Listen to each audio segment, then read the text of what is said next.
Cinema വ്യവസായം കോവിഡിന് ശേഷം വളരെ പ്രതിസന്ധി നേരിട്ടുകൊണ്ടിരിക്കുന്ന ഈ കാലഘട്ടത്തിൽ പല പ്രാവശ്യം പല ചർച്ചകളിൽ കൂടി സർക്കാരിൽ നിന്ന് ലഭിക്കേണ്ട ആനുകൂല്യങ്ങൾ പലതും ലഭിക്കുന്നില്ല.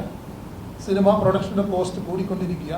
സിനിമാ വ്യവസായത്തിൽ തിയേറ്ററുകൾക്കും പ്രൊഡ്യൂസർമാർക്കും ഡിസ്ട്രിബ്യൂട്ടർമാർക്കും നിലനിൽക്കാൻ പറ്റാത്ത ഈ വ്യവസായം തകർന്നുകൊണ്ടിരിക്കുന്ന ഈ കാലഘട്ടത്തിലാണ് സുപ്രധാനമായിട്ടുള്ള പല തീരുമാനങ്ങളും ചേംബർ എടുക്കേണ്ടതായിട്ട് വരുന്നത്.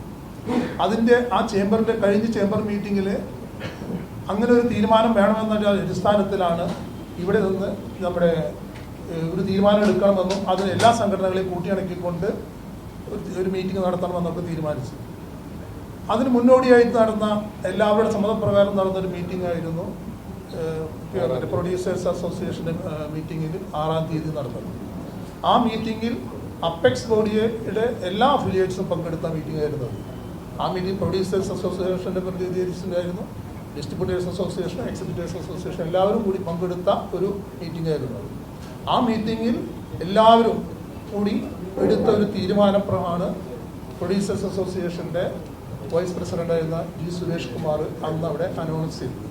അതായത് സിനിമാ വ്യവസായം മുന്നോട്ട് പോകണമെങ്കിൽ ഒരു പ്രക്ഷോഭം നടത്തിക്കൊണ്ട് സർക്കാരിൽ നിന്നും കിട്ടുന്ന ആനുകൂല്യങ്ങൾ നേടിക്കൊണ്ട് എല്ലാവരും അത് വ്യവസായം മുന്നോട്ട് കൊണ്ടുപോകാൻ പറ്റില്ല എന്നും അതേമാതിരി തന്നെ ആർട്ടിസ്റ്റുകൾക്ക് അവരുടെ പ്രതിഫലം വളരെയധികം കൂട്ടിക്കൊണ്ടാണ് ഇപ്പോൾ പോകുന്നതെന്നും വ്യവസായം മുന്നോട്ട് കൊണ്ടുപോകാൻ പറ്റാത്തൊരു സാഹചര്യമാണെന്നും അത് വിലയിരുത്തിക്കൊണ്ടാണ് ചർച്ച നടന്നതും അതിനൊരു സിനിമ സമരത്തിൽ കൂടെയെങ്കിലും അത് നേടിയെടുക്കണം എന്നുള്ള ഒരു തീരുമാനം അവിടെ എല്ലാവരും കൂടി ഒരുമിച്ചെടുത്തൊരു തീരുമാനം. ആ തീരുമാനത്തിന് മുന്നോടിയായിട്ട് എൻ്റെ ചേംബറിലും അവരുടെ കത്ത് തരികയും അത് ചേംബറിൻ്റെ സപ്പോർട്ട് ആവശ്യപ്പെടുകയും ചെയ്തതാണ്. ആ ആവശ്യപ്പെട്ട പ്രകാരമാണ് ഇന്ന് ഇവിടെ എക്സിക്യൂട്ടീവ് കമ്മിറ്റി ഞങ്ങൾ തീരുമാനങ്ങളും എല്ലാ അഫിലിയേഴ്സും ഇരിക്കുന്ന എല്ലാ അഫിലിയേഴ്സിനും പ്രതികരിച്ച എല്ലാവരും ഇവിടെ പ്രസിഡന്റുമാരും സെക്രട്ടറിമാരും ഇരിക്കുന്നത്, സിനിമാ വ്യവസായത്തിൻ്റെ അപ്പെക്സ് ബോഡിയുടെ എല്ലാ അഫിലിയേഴ്സും ഇവിടെ ഇരിക്കുന്നത്. അവർ കൂടിയുള്ള ഇന്നത്തെ തീരുമാനത്തിൽ ഞങ്ങളെ സംബന്ധിച്ചെന്ന് വെച്ച് കഴിഞ്ഞാൽ നമ്മുടെ മുൻ പ്രസിഡന്റും ചേംബറിൻ്റെ മുൻ പ്രസിഡന്റായിരുന്ന ജി സുരേഷ് കുമാർ, അദ്ദേഹം ഒരു സംഘടനയ്ക്ക് വേണ്ടിയല്ല അവിടെ സംസാരിച്ചത്, വ്യവസായത്തിന് വേണ്ടിയാണ് അവിടെ സംസാരിച്ചത്.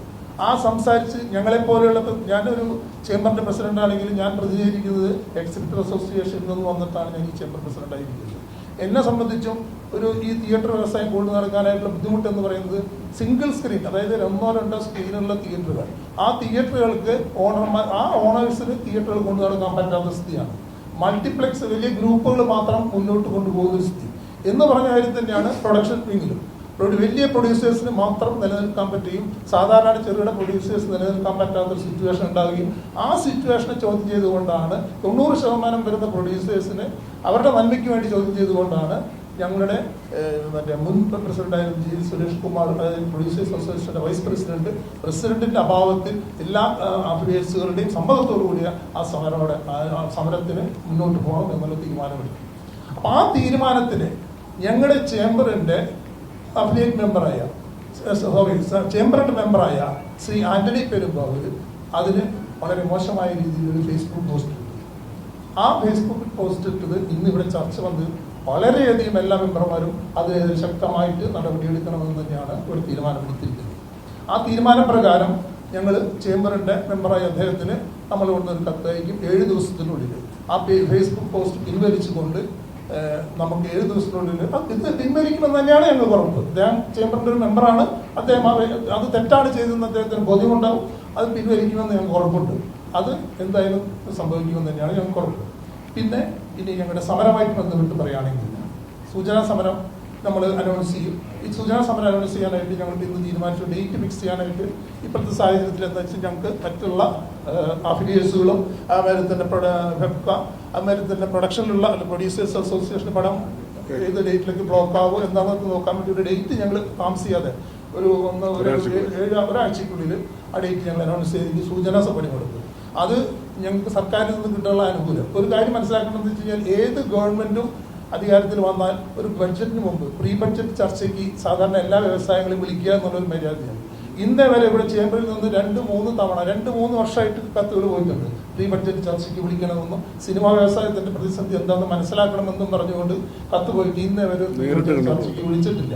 പിന്നെ ഇത് കൂടാതെ ഉണ്ട് ഇപ്പൊ എന്താ 2025-26 ബഡ്ജറ്റിൽ നിങ്ങൾ നോക്കി കാണാം എന്തെങ്കിലും സിനിമാ വ്യവസായത്തിന് ഒരു ഗുണം ചെയ്തിട്ടുണ്ടോ എന്നുള്ളത് നോക്കിയാൽ മതി. അപ്പോൾ ഇതൊക്കെ മുന്നിൽ കണ്ടുകൊണ്ട് തന്നെയാണ് ഭൂരിഭാഗം വരുന്ന സിംഗിൾ സ്ക്രീൻ തിയേറ്ററുകളും അതേമാതിരി തന്നെ പ്രൊഡ്യൂസേഴ്സായിട്ടുള്ള ചെറിയ വലിയ ബഡ്ജറ്റിൽ പടം പിടിക്കാത്ത പ്രൊഡ്യൂസേഴ്സ് 90% പ്രൊഡ്യൂസേഴ്സ്. അത് ഞങ്ങൾക്കറിയാം, ചേംബറിനോട് പ്രൊഡ്യൂസർ ടൈറ്റിൽ രജിസ്ട്രേഷൻ വരുമ്പോൾ അറിയാം ഏതൊക്കെ പ്രൊഡ്യൂസർമാരാണ് എങ്ങനെയാണ് മുന്നോട്ട് പോകുന്നത്. അപ്പോൾ അവരുടെയൊക്കെ സംരക്ഷണത്തിന് വേണ്ടിയിട്ടാണ് അദ്ദേഹം ഈ പ്രസ്താവന നടത്തി. അതിന് ഞങ്ങൾ ശക്തമായിട്ട് ചേംബറിൻ്റെ അപ്പെക്സ് ബോഡി എന്നുള്ള ചേംബർ ശക്തമായിട്ട് അദ്ദേഹത്തിൻ്റെ ഒപ്പം നിൽക്കുന്നു, ഇതുമായിട്ട് മുന്നോട്ട് പോകുന്നു. ഇത്രയും പറഞ്ഞുകൊണ്ട് നിർത്തുന്നു.